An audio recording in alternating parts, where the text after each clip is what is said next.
Hey there, Hugo from Toytec Lift in Denver, Colorado. Today we want to talk to you about drive shafts. I'm under my personal vehicle, my 4Runner, which I've been slacking on some maintenance for a little bit.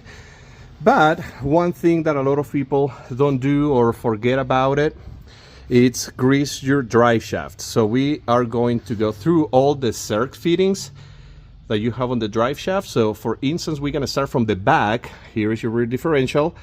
You are going to find the first grease circ fitting on the U-joint.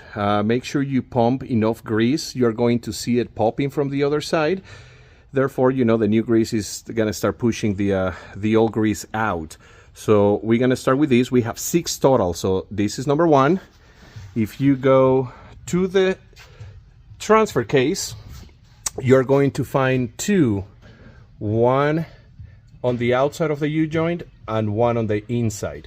So this grease circ fitting will take care of this section of your drive shaft. When your rear axle flexes, this shaft, it's a piston, so it tends to go in and out. So you want this area kind of lubricated so you don't have any friction with metal and metal, and also you will extend the lifetime of your equipment. And this grease circ fitting will take care of the U-joint all around it, because it spins really fast when you drive. And then right in front of the transfer case, this is kind of tight, you're gonna see the same, one on the outside, one on the inside, and this is the one I've been failing to grease. You can see my shaft is a little bit dry over here. And then the last one, it's all the way on the front on the last U-joint. So again, use any nice lubrication, pump a few, do a few pumps of grease.